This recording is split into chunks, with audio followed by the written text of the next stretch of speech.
Hello నమస్తే, నేను journalist YNR. జడ శ్రవణ్ కుమార్ జై భీమ్ భారత్ పార్టీ అధ్యక్షుడు. జడ శ్రవణ్ కుమార్ గడిచిన 4.5 ఏళ్లుగా జగన్మోహన్ రెడ్డి సర్కారు పైన పోరాటం చేస్తూ వచ్చారు. జగన్మోహన్ రెడ్డి సర్కారు కొన్ని ప్రజా వ్యతిరేక విధానాలు తీసుకుంది అంటూ కోర్టుల్లో కూడా ఫైట్ చేశారు. ఆంధ్రప్రదేశ్ మాజీ ముఖ్యమంత్రి చంద్రబాబు నాయుడు గారి అరెస్టుకు నిరసనగా కార్యక్రమాలు చేపట్టారు. అరెస్టు అక్రమం అంటూ వాదించారు. అరెస్టు కక్షపూరితంగా చేశారు అంటూ మాట్లాడారు. అరెస్టుకు వ్యతిరేకంగా ఆందోళనలు కూడా చేశారు.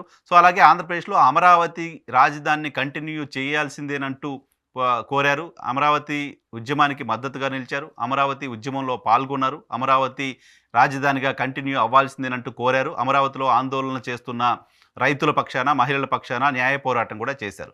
ప్రభుత్వానికి వ్యతిరేకంగా ఆంధ్రప్రదేశ్లో మాట్లాడడానికి తెలుగుదేశం పార్టీకి సంబంధించిన నాయకులు కూడా ముందుకు రాలేని భయపడుతున్న రోజుల్లో జడ శ్రవణ్ కుమార్ జగన్మోహన్ రెడ్డి సర్కారుకు వ్యతిరేకంగా 4.5 ఏళ్లుగా ఫైట్ చేస్తూ వచ్చారు.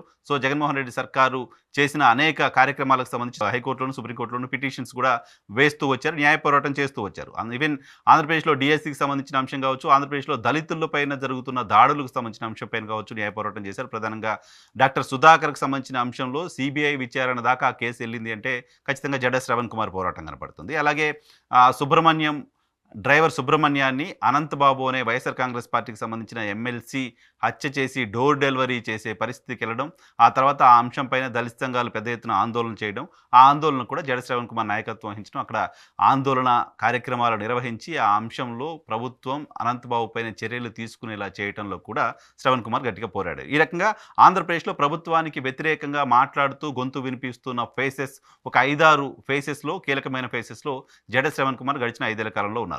అయితే ఆయన ఎన్నికలకు 6 నెలల ముందు తన పార్టీకి ఏడాది ముందు పార్టీని ఏర్పాటు చేశారు, జై భీమ్ భారత్ పార్టీ అంటూ.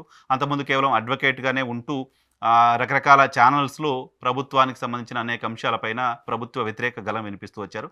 ఏడాది క్రితం ఆయన ఒక రాజకీయ పార్టీని ఏర్పాటు చేశారు. రాజకీయ పార్టీని ఏర్పాటు చేసి తాను ఏ రాజకీయ పార్టీకి సంబంధించిన వాడిని కాదు, ఏ రాజకీయ పార్టీ తరపున వకాల్తా పుచ్చుకోవడానికి లేను, నాకంటూ ఒక రాజకీయ పార్టీ ఉంది, నా రాజకీయ పార్టీ తరపున నా రాజకీయ పార్టీకి సంబంధించిన విధానాల్ని, వాయిస్ని మాత్రమే వినిపిస్తానంటూ చెప్తూ వచ్చారు. ఓ రాజకీయ పార్టీ అధ్యక్షుడిగా ఆంధ్రప్రదేశ్లో ప్రతిపక్షాలపై జరుగుతున్న దాడుల అంశానికి కావచ్చు, ఇంతకుముందు చెప్తున్నట్టుగా చంద్రబాబు నాయుడు గారికి సంబంధించిన అరెస్ట్ని కూడా ఆయన ఖండిస్తూ వచ్చారు, ఆయనకు సంఘీభావం తెలుపుతూ వచ్చారు. ఇటువంటి జడ శ్రవణ్ కుమార్ గడిచిన ఎన్నికల్లో దాదాపు 130కి పైగా నియోజకవర్గాల్లో అభ్యర్థులు నిలబెట్టారు. తాను మంగళగిరిలో పోటీ చేశారు.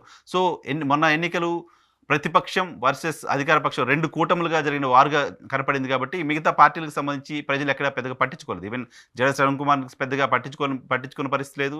ఈవెన్ జేడీ లక్ష్మీనారాయణ గారిని పెద్దగా పట్టించుకున్న పరిస్థితి లేదు. ఈవెన్ బీసీవై పార్టీకి సంబంధించిన వాళ్ళని పెద్దగా పట్టించుకున్న పరిస్థితి లేదు. ఇంకెవరిని కూడా పెద్దగా పట్టించుకోలేదు. కేవలం జగన్మోహన్ రెడ్డి వర్సెస్ చంద్రబాబు నాయుడు వారుగా, కూటములకు సంబంధించిన వారుగా కనపడింది. ఈ నేపథ్యంలోనే ఆయనకు ప్రజలు ఓట్లేయలేదు అంటే అక్కడ ప్రజలు ఆయన వెనక లేరు అని అనుకోవడానికి సంబంధించిన అవకాశం లేదు అనేది చూస్తున్నాం. చాలా సందర్భాల్లో ఇది ప్రూవ్ అయింది కూడా.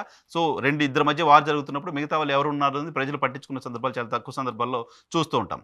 అయితే ఎన్నికలు ముగిసిన తర్వాత, చంద్రబాబు నాయుడు గారు అధికారంలోకి వచ్చిన తర్వాత జడ శ్రవణ్ కుమార్ మొదటిసారి నిన్న ఒక ప్రెస్ కాన్ఫరెన్స్ పెట్టారు. ఆయన తెలుగుదేశం పార్టీ విధానాలకు సంబంధించి ఆయనకు పెద్దగా అభ్యంతరం లేకపోయినప్పటికీ తెలుగుదేశం పార్టీ ఇటు జనసేనతోనూ భారతీయ జనతా పార్టీతోనూ కలవడం, భారతీయ జనతా పార్టీ ఆంధ్రప్రదేశ్కు ప్రత్యేక హోదా ఇవ్వలేదు అనే విషయంలో శ్రవణ్ కుమార్ స్థిరంగా ఉండడం, అటువంటి ప్రత్యేక హోదా ఇవ్వని భారతీయ జనతా పార్టీతో భారతీయ జనతా పార్టీతో అంటగాగుతున్న జనసేనతో టీడీపీ కలవడాన్ని ఆయన వ్యతిరేకిస్తూ వచ్చారు. దానిపైనే చాలా విమర్శలు కూడా కూటమిపైన చేస్తూ వచ్చారు ఎన్నికలకు ముందు. ఇప్పుడు ఆయన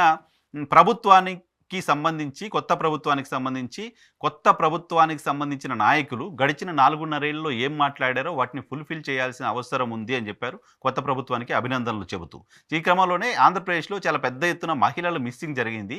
30,000 మందికి పైగా మహిళలు మిస్ అయ్యారు. వాళ్ళందరినీ కూడా వెతికి తీసుకొచ్చే బాధ్యత జనసేన అధినేత పవన్ కళ్యాణ్ గారు, అలాగే అనిత గారు హోంమంత్రిగా, అలాగే రాష్ట్ర ప్రభుత్వం తీసుకోవాల్సిన అవసరం ఉంది అనే విషయాన్ని ఆయన చెప్తున్నారు. 30,000 మంది మహిళలు వాలంటీర్ల ద్వారా బయటకు వెళ్ళిపోతే వాళ్ళకి సంబంధించిన వివరాలను కేంద్ర హోంశాఖే నేరుగా పవన్ కళ్యాణ్ గారికి చెప్తే కేంద్ర హోంలో అధికారంలో ఉన్న భారతీయ జనతా పార్టీ కూడా మీ కూటమిలో భాగస్వామిగా ప్రస్తుతం ఉంది కాబట్టి మీరందరూ కలిసి ఆ 30,000 మంది మహిళలకు సంబంధించిన ఆచూకీని తీసుకొచ్చి ఇవ్వండి. వాళ్ళని ఒక్కరోజు ఆలస్యం చేసినా ఆ మహిళలు ఏమైపోతారో, వాళ్ళు ఏ రకమైన ఇబ్బందులు పడతారో తెలీదు కాబట్టి, ఏమాత్రం ఆలస్యం చేయకుండా దానిపైన దృష్టి పెట్టాల్సిన అవసరం ఉంది. అలాగే మీరిచ్చిన మిగతా హామీలపైన కూడా దృష్టి పెట్టాలి. అమరావతికి సంబంధించిన అంశం పైన, ప్రత్యేక హోదాకు సంబంధించిన అంశం పైన, పోలవరంకి సంబంధించిన అంశం పైన, వీటన్నిటిపైన కూడా దృష్టి పెట్టాల్సిన అవసరం ఉంది అంటూ కూటమికి సంబంధించిన నేతలకు ఆయన సూచనలు చేస్తున్నారు. సో, మొదటి ప్రెస్ కాన్ఫరెన్సు అభినందనలు చెప్తూ కూటమికి కొన్ని సూచనలు, మీరిచ్చిన హామీలు వీటిని అమలు చేయండి. ఇవి ప్రయారిటీగా ఉంటాయి. ఇవి ప్రజల ప్రాణాలు ప్రయారిటీ కాబట్టి దాన్ని ప్రయారిటీగా తీసుకోండి అనే విషయాన్ని జడ శ్రవణ్ కుమార్ చెప్తూ వచ్చారు. అయితే ఈ వార్త సాక్షిలో కనపడుతుంది. సో, అదే విషయాన్ని నేను మీ దృష్టికి తీసుకొచ్చే ప్రయత్నం చేస్తున్నాను. గడిచిన 4.5 ఏళ్లలో ఎప్పుడు శ్రవణ్ కుమార్ సాక్షిలో కనపడలా. సాక్షిలో ఆయన వార్తలు ఎప్పుడు మనం చూసిన పరిస్థితి లేదు. సో, అటువంటిది శ్రవణ్ కుమార్ నిన్న మాట్లాడిన మాటలు సాక్షి మీడియాలో చాలా ప్రధానంగా, ప్రముఖంగా వినపడుతున్నాయి.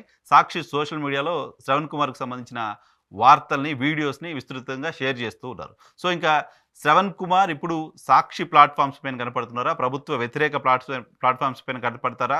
చూడాలి. అయితే ఆయన ప్రభుత్వానికి సంబంధించి మొదటి ప్రెస్ కాన్ఫరెన్స్‌లో మాట్లాడిన మొదటి మాటలనే సాక్షి ఈ స్థాయిలో ప్రయారిటీ ఇవ్వడం అనేది ఖచ్చితంగా ఆసక్తిని కలిగిస్తోంది. సో, ఫర్దర్‌గా రాజకీయాలు ఎలా ఉంటాయనేది కూడా, శ్రవణ్ కుమార్ దారి ఎలా ఉంటుంది? శ్రవణ్ కుమార్ ఏం మాట్లాడబోతున్నారు? గతంలో కంప్లీట్‌గా మద్దతిస్తూ వస్తున్న తెలుగుదేశం పార్టీకి సంబంధించి చాలా అంశాల్లో ఆయన కంప్లీట్‌గా మద్దతిస్తూ వచ్చారు. ఆ అంశాల్లో మద్దతివ్వడానికి అప్పటి ప్రభుత్వం సరిగ్గా చేయలేదు అనేది ఆయన భావన అయితే, ఇప్పుడు అధికారంలోకి వచ్చిన తెలుగుదేశం పార్టీ కూడా వాటిని ఇంప్లిమెంట్ చేయకపోతే నేను అదే స్థాయిలో మళ్ళీ పోరాటం చేస్తాను లాంటి ఒక ఇండికేషన్‌ని నిన్న శ్రవణ్ ఇచ్చారు. సో, ఫర్దర్‌గా ఆంధ్రప్రదేశ్‌లో రాజకీయపరమైన నిర్ణయాలు ప్రభుత్వం ఎలా తీసుకుంటుంది? ఆ నిర్ణయాలపైన శ్రవణ్ కుమార్ ఎలా స్పందిస్తారనేది చూడాల్సి ఉంది.